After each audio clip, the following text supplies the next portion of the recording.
Muy buenos días a todos y a todas. En primer lugar, agradecer vuestra presencia en esta convocatoria que tiene por objeto criticar la falta de presupuesto destinado al sector primario y al mundo rural en general. En un año récord de presupuesto, con 5.750 millones de euros de presupuesto y con un gasto no financiero de 4.300 millones, todavía es más criticable esa falta de presupuesto y también el modo en que se han confeccionado estos presupuestos, como os explicaremos al final. En el PDF de presentación de estos presupuestos del Gobierno de Navarra aparece una serie de eslóganes que obviamente en lo que se refiere a nuestro sector y al mundo rural se quedan simplemente en eso, en declaración de intenciones, porque con estos presupuestos, ya lo avanzamos de antemano, no se van a cumplir. Mantener el estado de bienestar, proteger a la ciudadanía y al tejido productivo de Navarra es el eslogan central. No se va a cumplir.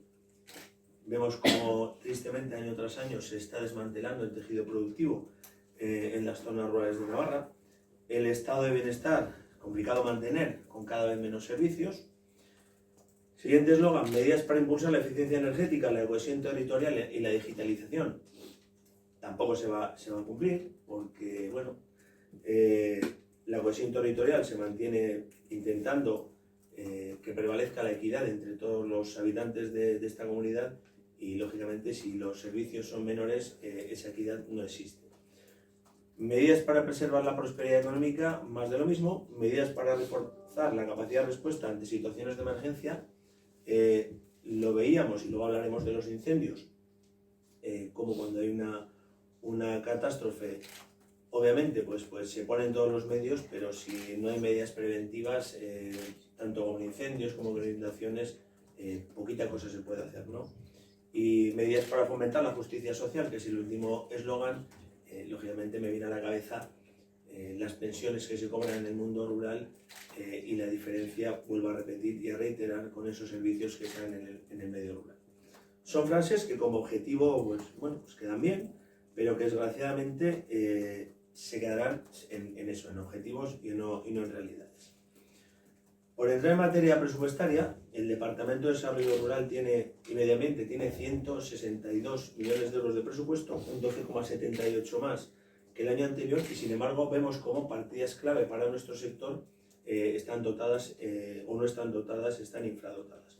La primera pregunta es directa: ¿en qué medida van a llegar los fondos del PERTE agroalimentario a las personas que estamos en la agricultura y la ganadería? Si esos fondos van a llegar a nuestras explotaciones o simplemente se van a quedar en las grandes empresas. La segunda partida, promoción, para nosotros es una partida básica para poder intentar que nuestros productos se conozcan y se vendan tanto a nivel nacional como a nivel internacional. Es una partida que está dotada con 3,5 millones de euros, y que nosotros ya en pandemia hablábamos de 10 millones y que ahora entendemos que con las dificultades que hay, esa partida no debería tener menos de 15 millones de euros. En inversiones, también la demanda inversora del sector es bastante superior a lo presupuestado por el departamento, aunque sí que es cierto que existen partidas de inversión, pero que, vuelvo a insistir, la capacidad inversora del sector es bastante superior a esas partidas presupuestadas, y cuando existen fondos como los Next Generation que pueden emplearse para estas situaciones. El apoyo a la inversión en pymes agroalimentarias y en cooperativas es prácticamente nulo. Una ley fundamental para nosotros, como es la ley de la cadena alimentaria, que sirve para controlar los precios, para controlar los márgenes, etcétera, etcétera, está dotada con 150.000 euros para su control y aplicación aquí en Navarra, cuando es responsabilidad de la comunidad autónoma su control y su aplicación. Y en cuanto a medio ambiente, pues llama la atención cómo en un año donde se ha tomado medida Navarra, la partida para planificación no llega a 300.000 euros, son exactamente 277.000 euros, donde no se habla para nada de planificación, donde no se habla para nada de fomentar la ganadería y el pastoreo extensivo, y todos recordamos las fotografías de este verano donde había actuado el ganado, no había llegado el fuego, y donde no había actuado, bueno, pues se quedó todo como se quedó, ¿no? No hay medidas de control para los daños producidos por especies cinegéticas como los conejos, el jabalí o los corzos. Tampoco hay medidas para controlar los innumerables accidentes que producen estas especies, accidentes de circulación me estoy refiriendo. Y en cuanto a las inundaciones, aquí sí que la denuncia es clara y flagrante, porque hace un año exactamente estábamos con el Ebro y el Larga desbordados por la Ribera de Navarra. La presidenta y la consejera, con los pies en el barro, prometieron ayudas y que ningún agricultor ni agricultora iban a dejar de percibir los daños sufridos.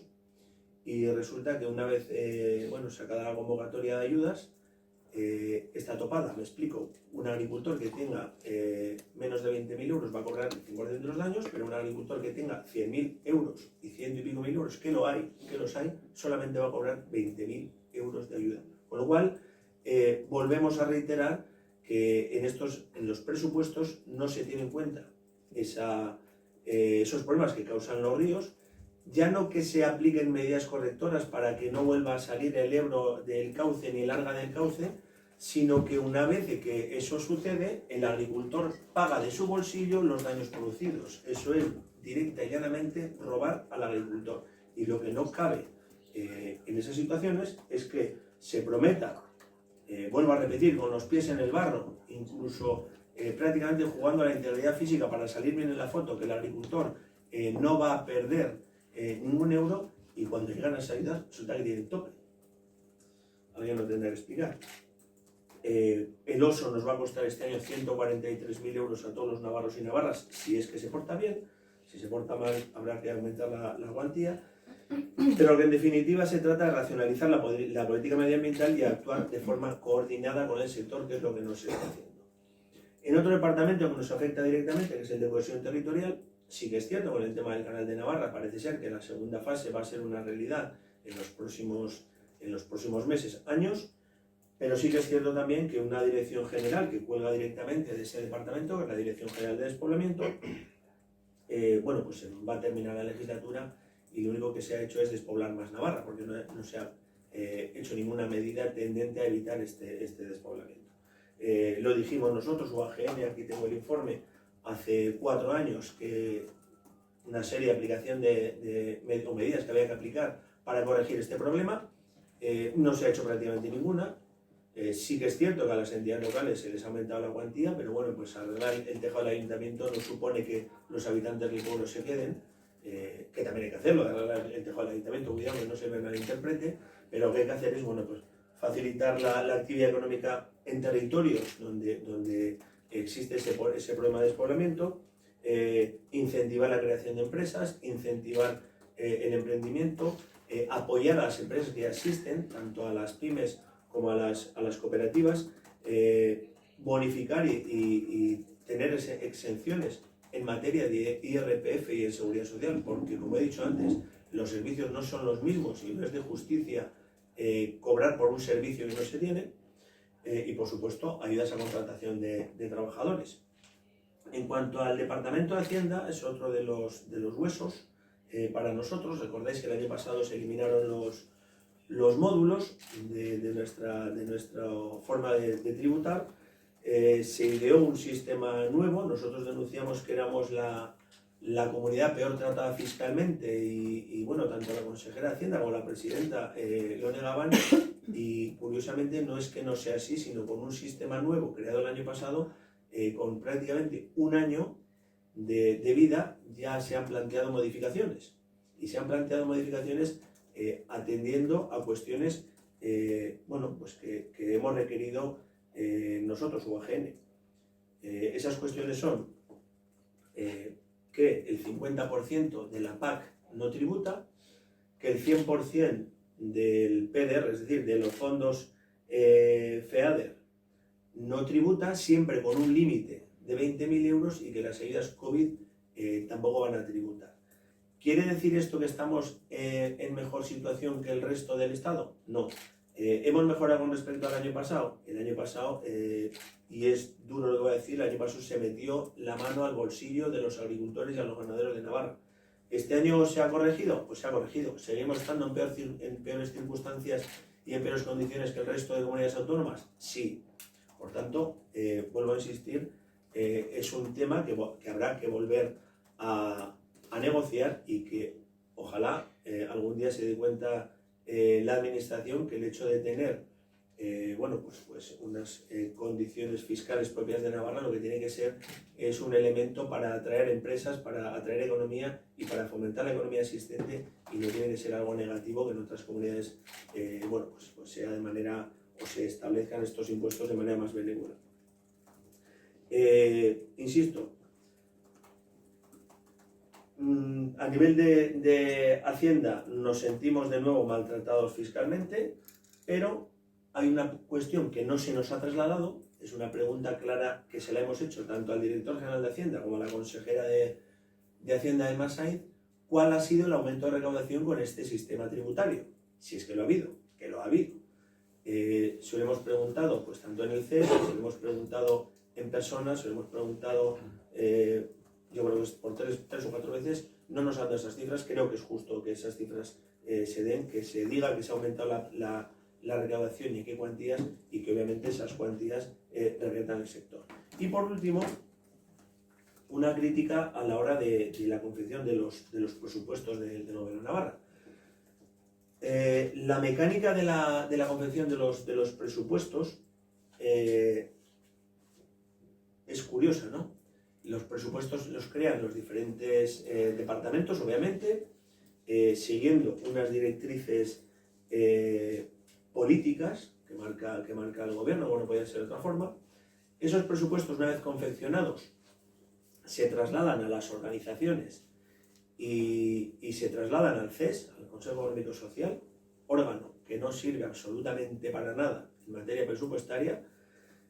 Y una vez de que esos presupuestos que confeccionan los departamentos bajo las directrices políticas del gobierno se tienen ya prácticamente aprobados en sesión de gobierno, se trasladan a las organizaciones y se dan unas cuantías económicas menores a los diferentes partidos políticos para que estos, con carácter electoralista y fundamentalmente, lo repartan entre organizaciones agrarias, ayuntamientos y demás.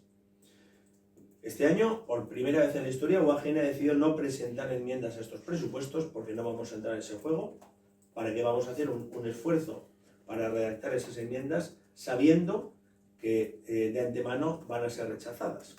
Lo que queremos, la enmienda que queremos a los presupuestos, es una enmienda total, no a la cuantía, pero sí a la forma de redactar estos presupuestos. Los presupuestos, pues como en cualquier familia, se redactan escuchando las necesidades de la población. Para escuchar las necesidades de la población, obviamente, están las organizaciones, que somos un poquito pues la correa transmisora entre los problemas que pueda haber, en nuestro caso, entre agricultura y la ganadería y el departamento. Están los ayuntamientos.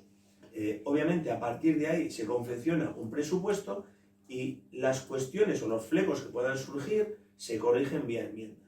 Yo creo que ese es el orden lógico que cada uno de nosotros seguimos en nuestro quehacer, que las empresas siguen en sus presupuestos, y que creo que nos siga es el Gobierno de Navarra, que insisto, lo que dice hay que hacer esto porque nos conviene a nosotros, y la verdad que hay partidas en los presupuestos que yo creo que sonrojarían a más de uno, ¿no? Vuelvo a insistir, UAGN no ha presentado enmiendas porque no quiere entrar en este juego, y la enmienda que presentamos es a la hora de confeccionar estos presupuestos que se haga de abajo arriba. Es decir, la última palabra la tiene el Gobierno de Navarra, pero hay que escuchar antes y no después. Escuchar después significa que, bueno, yo hago lo que quiero y que después, a pesar de que tengas que presentar unas enmiendas, no las puedo atender. Como nos lo dicen todos los años, ¿no? Sí que es verdad que es una enmienda que es interesante y que, bueno, que puede redundar en beneficio del sector, pero no tenemos partida presupuestaria porque la partida presupuestaria ya está encajada en otro orden de cuestiones, con otros criterios, y para esta cuestión no hay dinero. Entonces, bueno, pues yo creo que esto es un tema que hay que corregir, y que máximo cuando a Navarra van a llegar fondos europeos, entre los Next Generation, este año está en el orden de los 250 millones que van a llegar a Navarra, o lo presupuestado, más lo que venga por encima y demás. Bueno, yo creo que son cuestiones para no dilapidar el dinero, para hacerlo. La manera de optimizarlo es hablar con las organizaciones, hablar con la gente y escuchar sus demandas y a partir de ahí atenderlas con estos fondos. Si tenéis alguna, no se presentaba, a mi izquierda está Gonzalo Palacios, vicepresidente de Bogeneles, ganadero de Izal. Si tenéis alguna pregunta... que no se os han escuchado, ¿no? Por lo que veo. Bueno, no es este año, es algo recurrente ya durante la historia de la confección de los presupuestos, y obviamente se nos escucha al final, pero la excusa es muy real también. Es decir, el montante global de los presupuestos está ya empleado, quedan partidas pequeñitas que se dividen entre los diferentes grupos políticos y departamentos, y cuando vas a presentarle por una cuestión, por muy mayúscula que sea y por muy entendible que sea, te dicen, bueno, es que no hay presupuesto, es que tenemos X millones para atender tropecientas enmiendas. Bueno, yo creo que eso no es optimizar un presupuesto.